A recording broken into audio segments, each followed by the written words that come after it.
The Knicks got back on track and blew out the Bucks 116-94. Jalen Brunson and Karl-Anthony Towns are figuring things out. At least it seems that way based off this game. OG Anunoby is earning every penny of that new contract and much more right now on Locked On Knicks.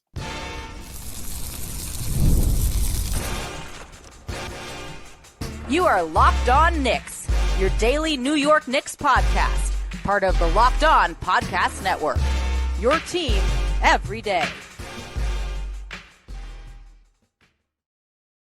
All right, welcome in to Locked On Knicks. This episode is brought to you by Prize Picks. Download the app today and use code LOCKEDONNBA to win $50 instantly when you play your first $5 lineup.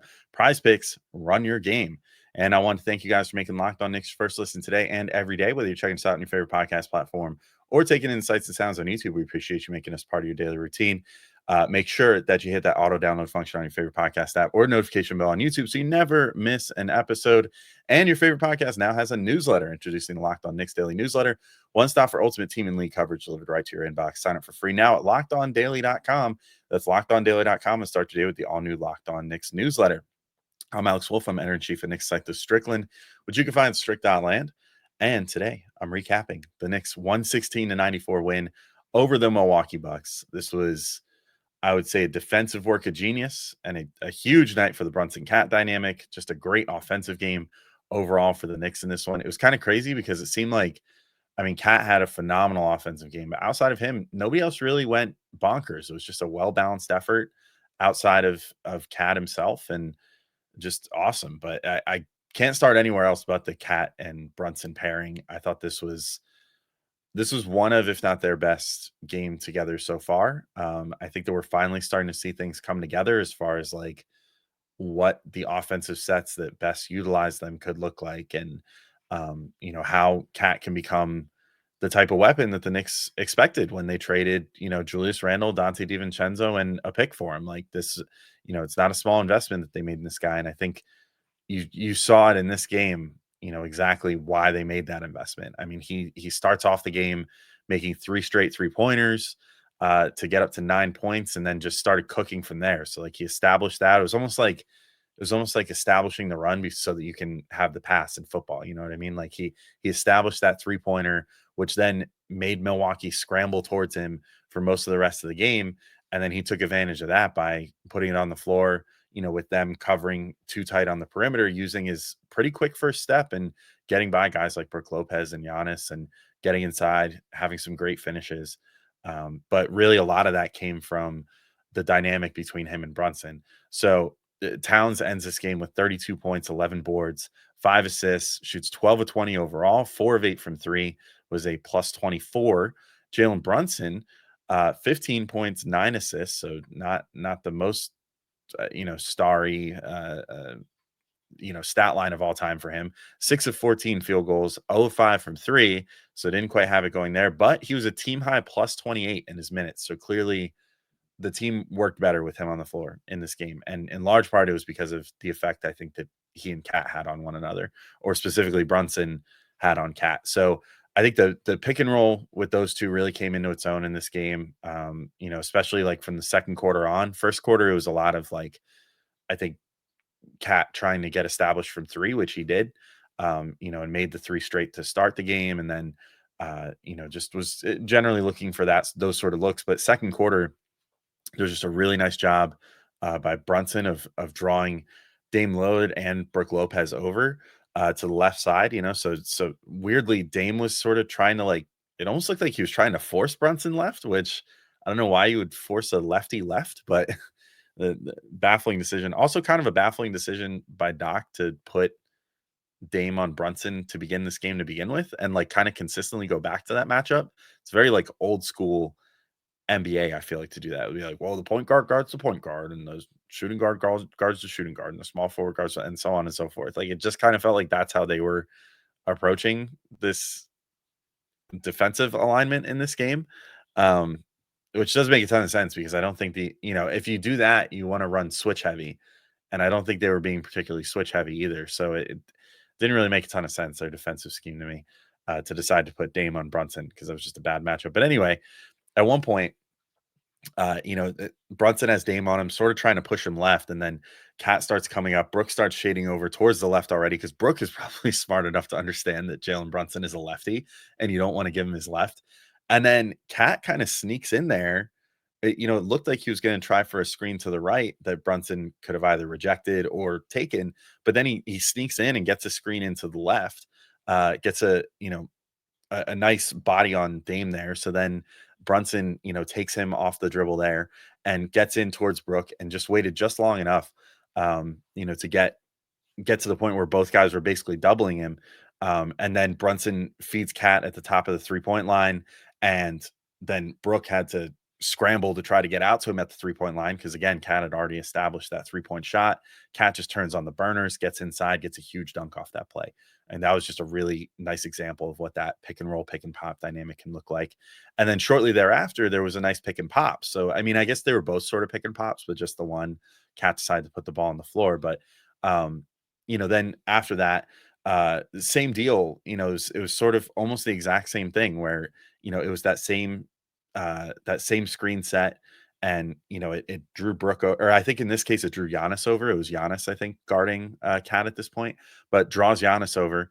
And then Cat just pops out to the 3-point line. Brunson kicks it to him there. Giannis has to scramble to try to get a contest. Cat missed that one, but it was just overall good process again. I think that they're kind of finding their way with like timing with one another and Cat understanding like when to set the screens for Brunson and Brunson understanding how Cat wants to behave. And these were things that we thought would, take about 10 to 20 games to figure out. And like lo and behold, here we are 8 games into the season and things are starting to take hold a little bit. I think that, Brunson and Cat are starting to understand each other a little better. I think that we're seeing their timing improve with each passing game. And we're sort of seeing Cat turn into like this absolute force right now. I mean, I wrote down a couple other really good looks from them, but like Brunson was just consistently feeding him all game. I thought they had another really good look in the second where Brunson pinned his defender on Cat off a quick inbounds and then did a little give and go, and Brunson just kind of drew Giannis off Cat in the lane and then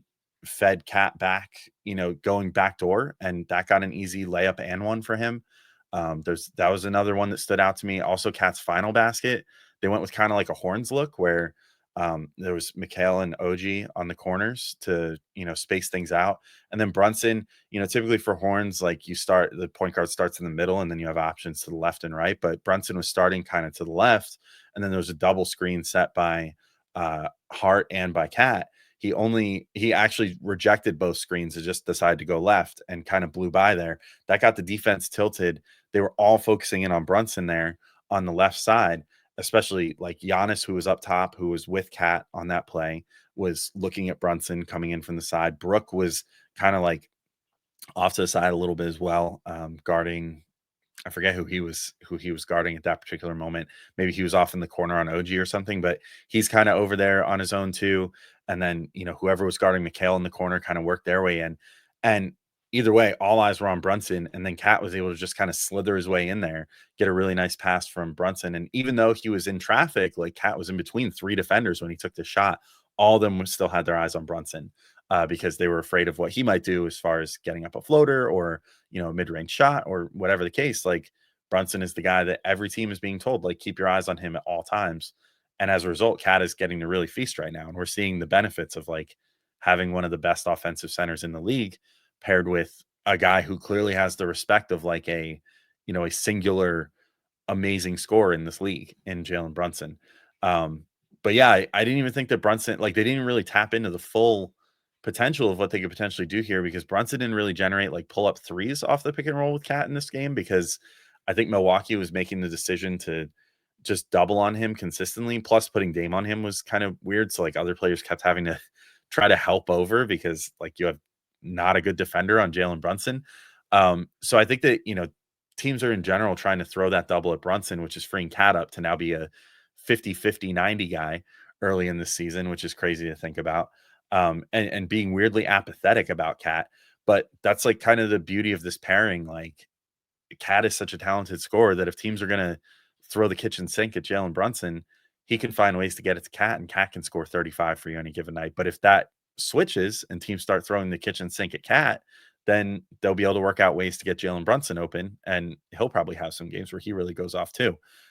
So it should be fun to watch develop, as we get up to the 10 game mark and then beyond. And I thought Cat also really showed his chops as a passer in this game too. Before I wrap this segment up, like I thought he had a really nice pass out of a triple team after an offensive rebound to find Bridges for a midi. That just it was like really good patience, like to be patient in that situation when you have three guys around you that are surrounding you, putting their hands up, trying to get the ball out of your hands after an offensive rebound.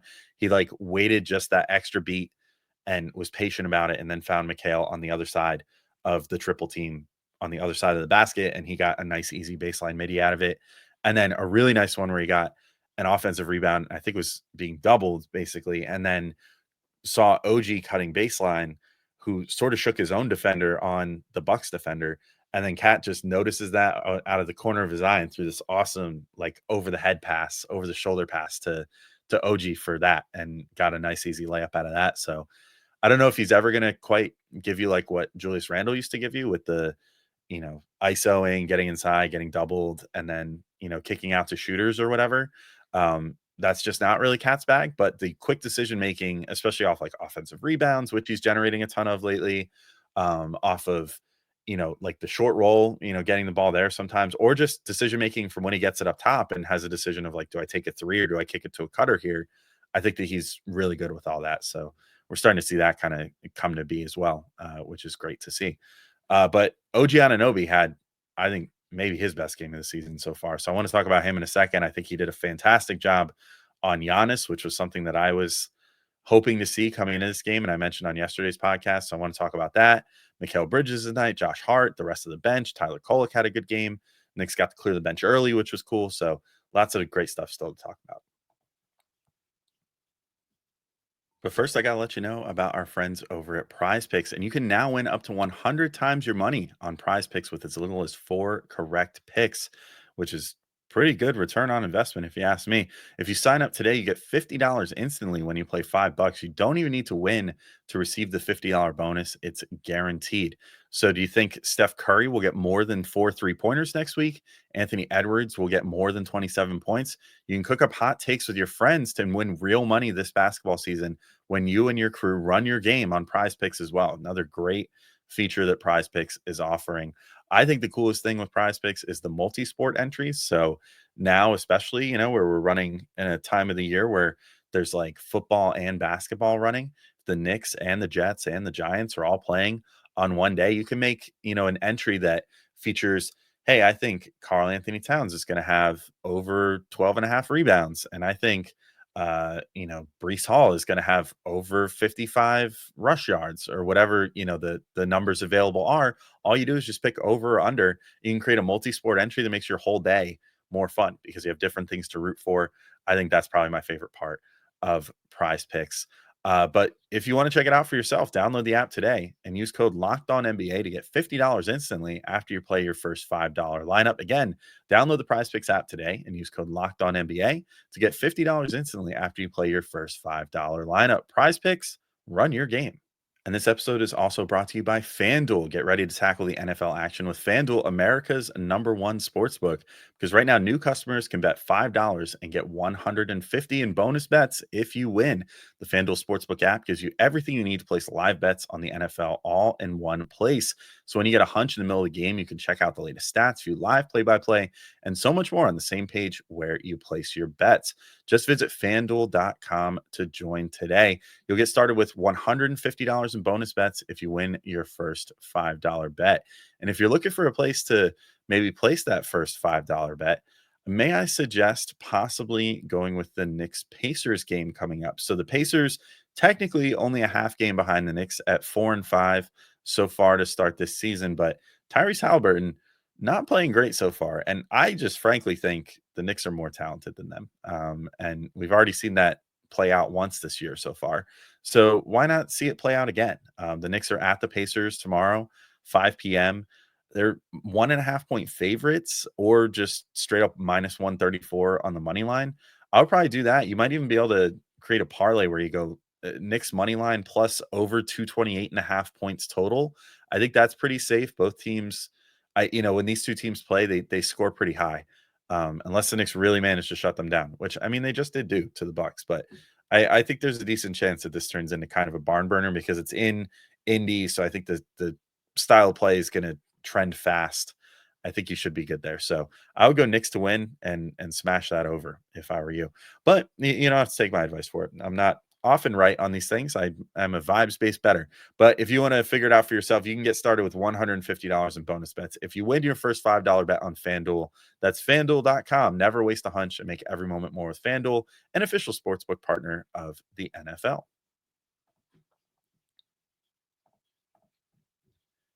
All right, and I'm back in to keep talking through this nice Knicks win over Milwaukee, 116-94. Love to see the Knicks winning big against a team that I was quite frankly worried might start getting on track against them. But they did make a good point on the broadcast. This was the second game of a back-to-back for Milwaukee, having just played the Jazz the night before. So maybe they were a little tired out, but that's ultimately not an excuse in the NBA. Like, you have to play back-to-backs, and sometimes you got to win them if you're the better team. And they definitely did not look like the better team in this one. The guy who looked like one of the best players on the court in this one, don't let the stats fool you if you've just been looking at the stats today. OG Anunoby ends with 14 points, 6 boards, 5 assists, 3 steals, and 2 blocks. That's crazy, no matter what. 4 of 12 field goals, 1 of 8 from 3. Um, Obviously didn't shoot very well if you just hear those numbers there, but OG played one of his best games of the season, I think. I think this was one of the most impactful games that he's had of the year. So he didn't have the Giannis assignment full time in this game. I think when I was looking, according to NBA stats, which is sometimes a little dubious, but he had the Giannis assignment about 30% of the time that Giannis was on the floor. It also got split between Cat some of the time, and Josh Hart got him a few times. But I think that OG was the guy that they wanted on Giannis when they really wanted to kind of shut Giannis down. And I thought he did so good. I thought he did a really, really good job guarding Giannis. He kept him from getting all the way inside, he was one of the only guys that was really doing that. Like, really put a body on him, like around the paint, and said, okay, if you want to get in here, you're going to have to like basically commit an offensive foul. So you can either bowl me over or you can just like settle for a mid-range shot. And I'm going to get a nice hand in your face during those mid-range shots. And Giannis did do that. And he made a couple of those middies, but like, it was not easy. Like, nothing was easy for him in this game.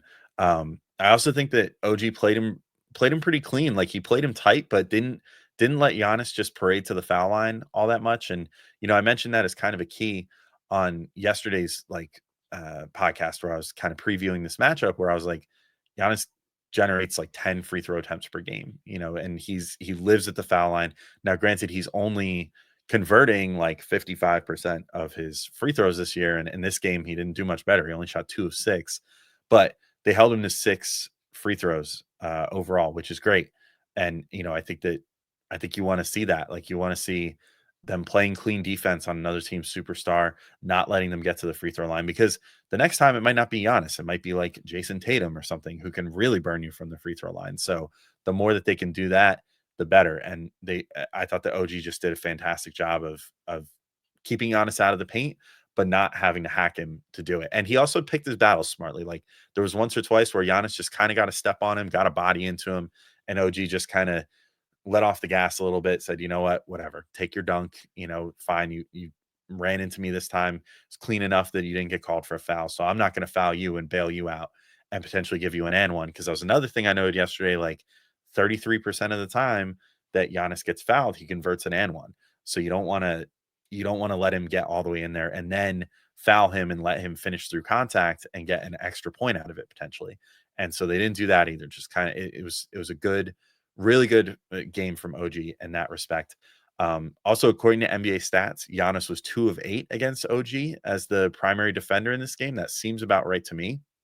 And then everyone in total on the Bucks when guarded by OG was 4 of 16 versus OG in this game. So just consistently great. Actually, I think the exact same percentage, no matter what, there, 25%. Everybody shot 25% against OG in this game. So that's what you want to see out of your wing stopper. I also just think he's continuing to grow as a rim protector too. He had a really nice save on a situation where Portis had Deuce alone down low after an offensive rebound, and he just like stripped and blocked Portis, then got a great switch on the Dame where he blocked an attempted midi as well. Like just two really good looks there. I think it was very different blocks. The one on Portis I would maybe consider almost more of a steal, but I think just because Portis was kind of starting an upward motion, they credited it as a block. But the one on Dame was really good. Like it was Mitchell Robinson esque, where he got switched on to Dame and Dame tried to kind of cook him and like get him to commit too deep. And OG kind of dropped in a little bit, and then Dame started going up for the shot. And OG was like, by the way, I have like a 7'3" wingspan. So let me just jump real high and block this thing. And he got fingertips on it. And I think it started a transition opportunity for the Knicks too, because it was just kind of nice little floating ball there waiting to be grabbed by one of the Knicks and start running with it. So really good possession there. Also, I was really impressed with OG as a passer in this game too. I mean, the 5 assists, I feel like that's not it's becoming not abnormal for OG to have like 3 to 5 assists now, which is crazy because I never really thought of him as like a fantastic passer. I thought he could be like the swing pass guy, but not like a drive into the lane and draw coverage and then kick it out to the corner guy, which that's sort of Julius Randle reminiscent. He's doing it at a higher speed. Like he can't really like do the slow plotting, like back a guy down, hit some crossover dribbles, hit a hezzy, whatever, that sort of thing that Julius Randle was doing. But like he's doing a good job of like getting the ball in the corner, recognizing if the guy's closing too hard, driving in, drawing the defense in, and then finding someone, no matter where they are. He had a really nice kick out to from he came in from the corner and then kicked to Mikal in the corner for a 3 at one point. So that was great. Also had another one where he kicked it to Mikal like up on like for like an elbow 3. Like he started driving and then kind of like whipped around and knew that Mikal was there and knew that his defender was closing in to try to like get the ball from him, turn around and like whip the pass out to Mikal that way. Got a really nice assist there too. So I mean, I really like what I'm seeing. He also had a really good inbounds pass too to Mikal. Like his and Mikal's chemistry, I think is really starting to work. Like because it seems like the Knicks are going to do a decent amount of like horns action. I'm starting to try to learn some X's and O's a little more and learn what that is. And like it basically is going to mean that Mikal and OG are going to be in the corners a lot, while Hart and Cat and Brunson kind of work in that like center of the 3-point line area at the beginning of possessions. And then it's going to lead to a lot of situations where OG or Mikal are going to get, wide open threes from their preferred corners, or, they're going to get opportunities where the defense is going to be shifting towards them and they'll get to drive and then either finish or find someone else. And as a result, they're going to be in each other's line of sight a lot. And so I think the chemistry between those two, both on defense and offense, is going to be really key to how high the Knicks can go this year. But yeah, I just thought it was one of those vintage OG games where like he didn't have the most crazy offensive showing, certainly not percentage wise, that he's ever had, but just really influenced the game in a positive way. I loved what I saw from him, and hopefully we keep seeing more of it. But Mikal Bridges also had a really good game in this one. Josh Hart, I think, had a just quintessentially Josh Hart game. Deuce McBride was good. Tyler Kolek started maybe finally, I think, making the real campaign to potentially get more minutes and potentially displace campaign in this game. So there's a lot of stuff to close out on in just a moment. But first, I got to let you know about one of my favorite of our new sponsors for sure, and that is Skims. And you might hear that and be like, underwear? Like, dude, you talking about underwear? Yeah, I am. I'm talking about underwear in this ad read because it's been pretty awesome. I was lucky enough to get a couple pairs of Skims because this sponsorship was coming up, and I'll admit, I've had some of the other online, viral, whatever, underwears before. My wife has ordered some for me and stuff like that. And, they're all very comfortable, but Skims have kind of blown me away. I'm not going to lie. I looked at them and I was like, oh, it's made out of like roughly the same material. It's made of like modal fabric, whatever. It's going to feel just the same as all the rest of them. But I've had 2 pairs and I'll probably look to get more. I have a pair of the 5-inch stretch boxer briefs and a pair of the 3-inch stretch boxer briefs. And the 5-inch ones fit more like how I typically have expected my underwear to fit, but the material is so comfortable, so stretchy, like they're great to work out in. And then the 3-inch ones, I was a little surprised. I thought they were going to be a little too short and that they might ride up a little bit or whatever. But it's actually a very comfortable cut. Like it sits in a very nice spot on my leg. Like they don't move. So what's nice is there is none of that ride up, which sometimes you get with the longer ones where they, because there's more fabric, if you're really doing something active, they ride up a little bit, get a little uncomfortable. I don't really run into that with the 3-inch ones, so I might be a convert. But if you want to check them out for yourself, shop SKIMS Mens at skims.com and let them know we sent you after you place your order. Select podcast in the survey and select our show in the drop down menu that follows. Make sure you do that because that helps us obviously. And hopefully I did a good job selling them to you. I don't know. It's genuine though. I really like these underwear. And if you're looking for the perfect gifts for the whole family, Skims just launched their biggest holiday shop ever, also available at skims.com. All right, and I'm back in to finish talking through this big 116-94 win by the Knicks over the Bucks. And there's just so much to talk about in this game. This was such a pleasing game. I mean, this was like one of those ones where you watch it and you go, okay, the Bucks clearly have talent. The Bucks at their best could still be a contender, although I don't think with Doc Rivers they're going to end up being their best. But that's another story. But it's a team that on paper is good, and the Knicks just wax them, and it's so satisfying, especially knowing that the Knicks still haven't totally figured their stuff out yet, and are still kind of working on the fly to integrate like a bunch of new players and get brand new schemes set up that they haven't really run before, and all this other stuff. Like it's pretty encouraging to be honest. But Mikal Bridges, I thought had an encouraging game. I know that he's been a topic of discussion lately for not being involved enough in the offense and things like that. And I thought they did a good job of getting him involved. Now, granted, he didn't shoot extremely well, but the involvement was there. Like he winds up taking 18 shots overall, only made 7 of them. Went 3 of 11 from 3, but ends with a final line of 17 points, 3 boards, 3 assists, a steal, a block.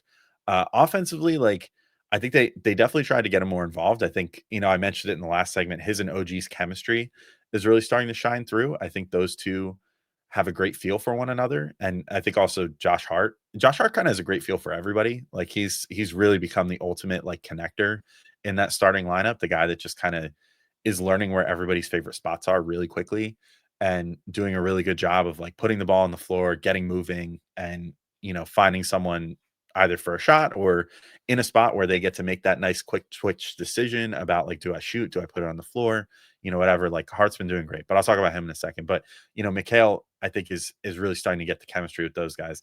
There isn't really a ton, I think, that's really run like with Mikal and Brunson. And I wonder if that's more of a product of the Knicks as a whole trying to figure out the Brunson cat dynamic first and being like, okay, let's work on this and then we'll figure out, some pet plays for Mikal and Brunson to work together. But like, let's get these two guys, the two, most important offensive pieces working together first and creating those advantages and whatever. Mikal can kind of just chill in the corner and wait for that 3-pointer while those guys are cooking, and go from there. But like his and OG's chemistry with that, like I said, just both of them being on the corners, sort of understanding they have a very similar mindset, I feel like, with what they're looking for, out of an offensive possession at times where they're like, okay, I love taking corner threes. So if I can get one here, great. So if you're going to drive in from that other corner and you want to kick it to me, fantastic. But also like I'm good at cutting. I'm good at, getting a quick dunk off of a baseline cut or, just getting the ball in the mid range and taking a quick mid range shot if I have to. Like they seem to have a very innate understanding of one another. I still think that Mikal has a little more in his bag as far as like self creation if he gets kind of jammed up a little bit. But in general, I think they operate from similar spots and they're really getting each other well. Um, but the biggest thing to me for Bridges in this game, I think he really needed to take that matchup with Damian Lillard and run with it, and he definitely did that. So Dame wound up shooting 50% against him, according to NBA stats, which again, I didn't go back and watch every single, Dame attempt to confirm that or like, count them myself, but seems reasonable. And it says he shot 4 of 8, but I thought he took the challenge to try harder, to get over screens in this game, to really stick to Dame, to make life difficult for him, which has not always been the case with Mikal this year. Like we've seen dating all the way back to the first game of the season where it was like, dude, like you gotta you got to stick a little harder with like Jason Tatum or like some of the best players in the league. Like you're meant to be like the guy that is meant to stop these, perimeter talents. And he took that to heart in this one. I think he was fighting over screens, he was recovering well, he was getting a hand in Dame's face as much as he could. In some of the possessions, I think he defended Dame well and he just made a shot because he's talented. But one of the key things was like also to be clear, like Dame came into this game like scorching hot. Like his last like 4 games, I think he was shooting something like 60% and like 55% from three or something like that, and shooting like 10 threes a game. So I mean, he was going off prior to this. At the end of this game, he ends up 0 of 2 from deep against Mikal. Like that's huge. If you defend the perimeter against him and force him to get inside, you can live with some middies from Dame. You can live with him trying to get all the way to the hoop, which he did a couple of times. Don't foul him, don't put him on the line, don't give him anything for free. Make him be a shot maker on the inside. That's the best way to defend him. And you know what? Dame ends up with a not so great stat line as a result. I'm looking here just to double check my final box score here, but it was, I think he under 20 points for sure. Yeah, 19 points, 6 of 15 shooting, 0 of 4 from three. Only got 7 free throw attempts. Similar to with Giannis, like you wanted to keep him off the free throw line. You wanted to stop him from taking a lot of threes. So holding him to just 4 attempts would have been huge, even if he made like 2 of them from three. So you wanted to keep him from even shooting those threes, which you did, but then also prevented him from making them too, which is just the creme de la creme. That's exactly what you want when you're defending Dame Lillard. And then Josh Hart, I thought, had a really good game as well. 11 points, 9 boards, 7 assists, 4 or 5 from the field, 1 of 1 from three.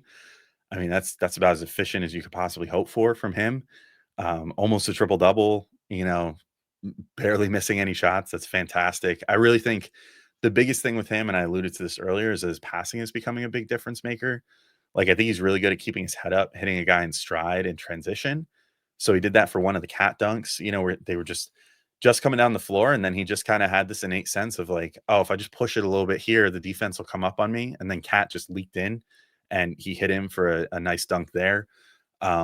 And then had a nice one for a similar situation where he hit Cat for one of the layups. And I think that his and Cat's chemistry seems to be burgeoning like almost as much, if not more, than Brunson and Towns. And I guess that working with a really extremely talented offensive big man like that will do that for you. But I think what we're seeing is sort of at their best, if the Knicks sort of embrace this like horn set, it's going to lead to a lot of Brunson, Hart, and Towns together at the top of the key or at the top of the 3-point line, and a lot of Mikal and OG in the corners. And if you start working out ways to make that work, with that starting offense, like you're going to see a lot of, I think, Hart and Cat and Brunson sort of feeding off each other, and a lot of OG and Mikal feeding off each other. And I think that's totally fine. But I think that Hart is sort of the great connector of all that. I think that he is the one that the Knicks are entrusting to sort of be the bridge between those two pairings and make things work. And he's doing a fantastic job right now. I think he's really coming into his own. But other than that, it was kind of just exactly what you'd expect. He hustled his butt off. He got a bunch of rebounds, had a nice tip in early off the Cat miss, like all kinds of stuff like that. And I think he made one like tough contested layup at one point. He hit a mid-range shot at one point, made the three. Just like a really good, efficient game. Played pretty well in defense too. So just exactly what you want to see out of Josh Hart. Then for the bench, Deuce McBride, 14 points, 5 boards, 2 assists, 5-11 from the field, 2 of 6 from three. I'll just say, just briefly before I wrap up here, according to NBA stats, again, this can be dubious sometimes. I didn't go and fully fact check all this, but according to NBA stats, players were 1 of 8 with Deuce as the primary defender in this game. The only one who made a shot was Giannis, which that's just a huge mismatch. But fantastic defensive effort from Deuce as usual. And, I'd say pretty much what you expect, made a couple threes. It looked good. And I would say the only thing was he didn't have quite the passing pop of the previous couple games. But then you had Tyler Kolek out there, who I think was doing a good job, like making a case for himself to potentially win more minutes here. 8 points, 4 boards, 2 assists, 3 of 5 from the field, 2 of 4 from three in 16 minutes. I thought Kolek came in, just had his best showing yet as a pro.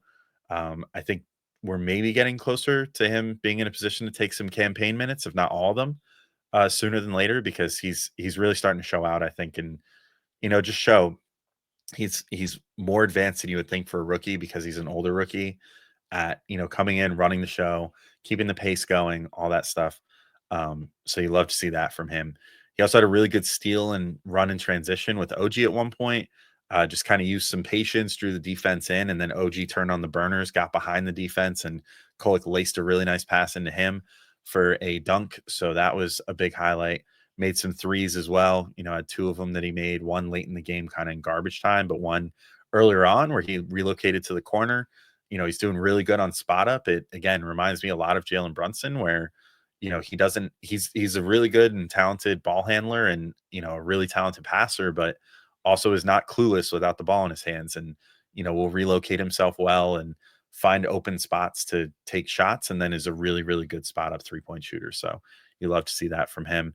Last note, the Knicks got to clear the bench early for once since Doc Rivers waved the white flag like really early in this game. I know they were down by a bunch, but I seem to remember him doing this last year too. Maybe I'm bugging, but I feel like Doc, there was a game where the Knicks played the Bucks and they blew them out later in the season, and Doc like pulled all of his starters with like 7 minutes or something. I don't think it was quite that early in this game. It was maybe like 5 minutes, but for a guy who I would imagine is probably kind of coaching for his life right now. I don't know how much Milwaukee likes the idea of potentially paying 4 head coaches salaries simultaneously, because I think they're still paying Budenholzer. They're almost for sure still paying Adrian Griffin. And then now they have Doc Rivers. So, if they fire him, they're going to have to hire another coach. And then they're going to have 4 coaches on their payroll for one actual coach who would still be there coaching, which is kind of crazy. Makes you feel pretty good about where the Knicks are lately, where they've only had one coach for so long, compared to the past where they used to be that team. But it just seems kind of weird to me that Doc would wave the white flag that early. Like if I were at this point and my team that had a lot of expectations on them was 2-6, about to be 2-7 early in the season, and the ownership group seems to have a really itchy trigger finger about, firing a coach and getting someone new in there mid-season. And there's rumors about Giannis wanting out, which is going to definitely push the coaching or the ownership group to potentially want to change things over in the coaching staff. I don't know. Maybe I would be taking things a little more seriously and trying to win every single game, no matter how dire it seemed. But it's cool. We got to see more Tyler Kolek. We got to see our first Matt Ryan minutes. He made his first 3 as a Knick. Got to see some Huck Porty minutes and all kinds of good stuff. So, and they didn't do anything too much of note. Porty I thought was just fine. Matt Ryan, cool to see him make his first 3. Hopefully he can start figuring out a way to crack the rotation. But anyway, I think I've talked enough about this game, even though it's really fun to talk about because there was a lot to like in this one. But until next time, thank you all for listening, and we'll have a game recap of that Pacers game for you guys on Monday, and then more great content next week. So until next time, thank you all for listening, and we'll talk to you soon. Peace out.